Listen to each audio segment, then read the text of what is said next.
Les Suisses se prononceront le 9 juin prochain sur les mesures urgentes décidées par le Parlement pour durcir et accélérer la procédure d'asile. Des mesures contestées par une partie de la gauche, mais aussi par les femmes PDC, par exemple. Elles prévoient notamment la mise en place de centres spécifiques pour les requérants récalcitrants, la suppression de la possibilité de déposer une demande d'asile dans une ambassade suisse à l'étranger, ou encore la suppression de la désertion comme motif d'asile.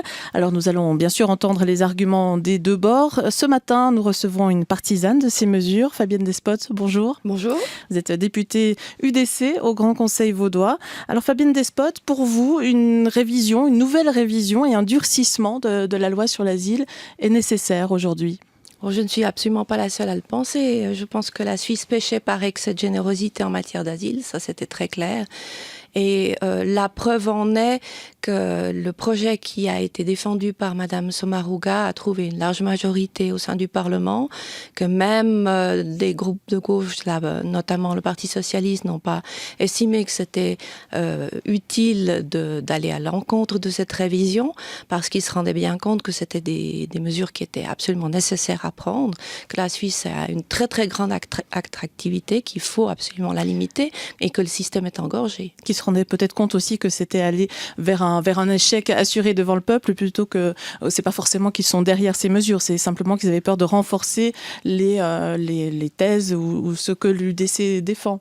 Oui, mais si le peuple est visiblement convaincu d'aller dans un sens, c'est qu'il a une certaine logique pratique, c'est parce qu'il a constaté qu'effectivement il y avait un problème dans le système actuel et les socialistes doivent bien s'y plier. Vous avez cité Simonetta Sommaruga, aujourd'hui c'est votre meilleur allié dans cette loi sur l'asile? Dans cette campagne, en tout cas? Je dirais dans cette campagne, oui, parce qu'elle défend clairement le projet, elle ne le fait pas du bout des lèvres, donc visible, elle a aussi une bonne argumentation pour le faire, donc elle pourra, à mon avis, trouver des arguments pour décider les gens qui ne sont pas encore tout à fait convaincus. Mais ceci dit, le projet est en fait une demi-mesure, c'est un durcissement mou, si je peux l'appeler comme cela. Et je crois que tout le monde est conscient, y compris Madame Sommaruga, que ça n'est qu'un premier pas. Alors c'est une première étape, effectivement. Il y a d'autres révisions de la loi sur l'asile qui sont déjà devant le Parlement. Le projet avait été scindé en deux. On va revenir sur les mesures préconisées dans cette loi urgente. Par exemple, la suppression de la procédure, cette possibilité de déposer une demande dans les ambassades à l'étranger. C'est choquant pour certains référendaires de supprimer cette possibilité, notamment dans les cas de crise ou de conflit, comme en Syrie, où c'est difficile de sortir du pays. Qu'est-ce que vous répondez à ça? Je crois que la réponse vient de la conseillère fédérale elle-même. En fait, elle a bien expliqué que cette suppression n'empêchait pas des personnes particulièrement menacées de pouvoir venir en Suisse. Mais justement, ils viennent en Suisse et c'est ce que votre parti notamment veut essayer d'endiguer ou d'éviter. Endiguer, assurément, mais il faut bien se rendre compte que notre parti n'est pas opposé à la tradition d'asile et c'est en fait justement pour la sauver, cette tradition d'asile, qu'il s'agit de l'endiguer, parce que le processus est en train d'être complètement noyauté par des gens qui n'ont aucun rapport avec l'asile, qui cherchent des intérêts économiques. On peut les comprendre, parce que visiblement la situation est plus intéressante en Suisse que dans leur pays d'origine, mais ça n'a juste rien à voir avec une politique d'asile. Donc si l'on veut sauver cette tradition qui est inhérente à la Suisse, qui est un élément très important de notre manière de vivre et de communiquer avec le monde extérieur, on doit absolument, d'une part, établir des critères, puis d'autre part, les appliquer. Mais en supprimant cette possibilité de déposer des demandes dans les ambassades, finalement, ça favorise aussi une autre économie, celle des passeurs. Beaucoup d'argent qui se fait sur le dos de personnes en danger. Je reprenais l'exemple de la Syrie pour le reprendre. Je pense que si nous sommes plus rapides et plus sévères à l'arrivée, ça se saura, en fait ça va casser une espèce d'appel d'air et les gens vont comprendre que ce n'est pas la peine de venir ici. Et en tout cas 80% des cas qui n'ont rien à voir avec vraiment une politique d'asile qui devrait être traitée très très rapidement. Je lisais encore dernièrement un article de monsieur Alexandre Casella, qui est ancien directeur du HCR, qui disait que la plupart des cas pouvaient être traités en tout cas en moins de 3 mois et que une personne un peu compétente devait souvent en 24 heures pouvoir estimer si le cas était acceptable ou non. Mais il faut que ces gens puissent arriver en Suisse et c'est là tout le problème pour certains pays. Bien sûr, mais s'ils savent qu'ils ont très peu de chances d'être reçus, s'ils ne répondent pas à certains critères, ils ne vont plus chercher à venir ici parce qu'on perdra en attractivité, du moins je l'espère. Alors, autre mesure qui a été décidée, c'est la fin du refus de servir ou de la désertion comme motif d'asile. Mais Simonetta Sommaruga, lors de la présentation du mot d'ordre du Conseil fédéral, a assuré que la Suisse continuera d'accueillir les requérants d'asile qui subissent des peines disproportionnées, par exemple de la torture, parce qu'ils refusent de servir. Donc en fait, ça ne change rien pour ceux qui sont visés. Ça visait notamment les réfugiés érythréens. Pour eux, ça ne changera pas grand-chose. On va continuer de les accueillir en Suisse. On accueillera ceux qui pourront faire montre de persécution claire et le simple refus de servir ne sera plus suffisant. Non, ça visait essentiellement les Érythréens. C'était beaucoup dit lors du débat au Parlement. Là, ça ne changera rien. C'est inefficace. C'est un peu une mesure pour l'exemple, un symbole. Mais je crois que même si ça n'était pas réellement efficace, ce dont je doute, la symbolique est très importante. Pour montrer que nous serrons la vis, que nous serons plus sévères à tous les niveaux, c'est absolument nécessaire. Autre point, les centres spécifiques pour récalcitrants. Là aussi, beaucoup de discussions autour de ce thème, notamment autour de la définition de récalcitrant. C'est quoi un requérant d'asile récalcitrant pour vous ? Je pense que vous faites simplement le parallèle avec quelqu'un que vous accueilleriez chez vous, à qui vous donnez le gîte et le couvert et qui ne respecte pas les règles de votre maison. Vous attendez de quelqu'un envers qui vous avez de la générosité, qui se comporte correctement, qu'il suive les règles en vigueur. Et à partir du moment où manifestement c'est une personne qui cherche à cacher son passé, qui détruit ses papiers, qui ment, qui donne des fausses informations, qui a des activités criminelles, on peut considérer qu'elle ne joue pas le jeu. Et je crois que c'est ça, en fait, le propre de cette réforme. Et c'est pour ça qu'elle, à mon avis, elle aura du succès, même auprès des gens qui sont très éloignés de l'UDC, c'est qu'elle vise clairement les gens qui ne jouent pas le jeu. Les opposants disent qu'au fond, la loi sur l'asile, dans ce cas-là, se substitue au droit pénal. Qu'est-ce que vous répondez à cet argument ? Je ne sais pas. De se substituer, non, parce que de toute façon, elle en est dépendante.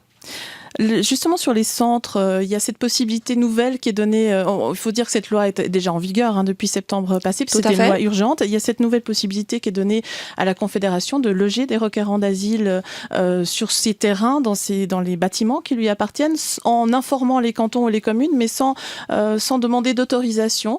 Ça permet de loger, de trouver des logements plus facilement, mais ça va aussi à l'encontre peut-être des droits des communes et des cantons de dire qu'ils n'ont pas envie, parce qu'on sait que ça pose souvent des problèmes. Ça va à l'encontre des droits des communes et des cantons. C'est un problème qui existe déjà actuellement. On le voit, par exemple, là, dans le cas du canton de Vaud, on avait eu ce problème avec Préverange. On a ce problème qui est en discussion à Béréto dans le canton du Tessin. Il est évident que si on accueille une grande quantité de réfugiés qui peuvent poser problème, ou qu'on les mette, ça va poser problème. Moi, je pense que cette solution de grand centre est acceptable pour désengorger une situation de manière très provisoire. Et c'est peut-être comme ça qu'on peut la faire comprendre et accepter à la population. Mais ça ne changera pas rien, puisque je vous dis maintenant, déjà une commune, comme par exemple celle de Préverange, n'avait finalement pas de possibilité de s'opposer à l'arrivée de réfugiés ou d'immigrés. Mais est-ce que c'est totalement démocratique ? On sait que votre parti, l'UDC, défend beaucoup les droits démocratiques. Est-ce que c'est vraiment démocratique ? Pour ma part, j'aimerais bien que les communes puissent effectivement intervenir, mais à mon avis, il faut surtout intervenir en amont, faire en sorte qu'il y ait moins de personnes en Suisse qui sont dans cette situation-là, et donc, à l'évidence, traiter les requêtes beaucoup plus rapidement. Fabienne Despots, il n'y a pas beaucoup de campagnes jusqu'à présent, pas beaucoup d'affiches. Il y a plutôt une campagne autour de votre initiative de l'UDC sur l'élection du Conseil fédéral par le peuple. En tout cas, c'est ce que votre parti a choisi pour faire campagne. Pourquoi pas plus investir dans cette révision de la loi sur l'asile ? Parce que c'est gagné d'avance ? J'aurais dû poser la question à l'UDC Suisse avant de venir ici. Je suis pas dans les arcanes bernoises ou zurichoises, mais il est évident que le risque de perdre l'initiative de l'élection du Conseil fédéral par le peuple est beaucoup plus important. Par contre, on a une grande majorité de gens qui viennent soutenir cette révision sur l'asile. En faisant une petite recherche hier sur Internet, je n'ai trouvé quasiment que des sites qui allaient à l'opposé, qui attaquent cette révision. Donc on a vraiment l'impression que les gens pensent que c'est déjà tout cuit et que cette révision va passer, que c'est pas la peine de se battre pour cela. Il y a aussi les églises qui sont entrées dans le débat en appelant à rejeter cette révision parce qu'elle n'est pas humaine selon eux. Ça vous fait réfléchir que des autorités morales comme les églises viennent dire ça, entrent dans le débat comme ils l'avaient fait en 2006 sur les précédentes révisions? J'ai eu affaire à la pasteur Kung pour un débat dernièrement et j'avoue que c'est l'attitude que cette femme pasteur avait et qu'on retrouve parfois dans les églises me laisse pantoise. En fait, l'attitude est résumée au slogan tout le monde a le droit de venir en Suisse, asile pour tous. Et je pense que statistiquement, c'est juste pas possible pour un pays de cette taille d'accueillir toute la misère humaine et qu'on est bien obligé d'appliquer des critères. Et si on veut appliquer les critères, on doit faire en sorte qu'ils soient justes et offrir l'asile à ceux qui en ont le plus besoin.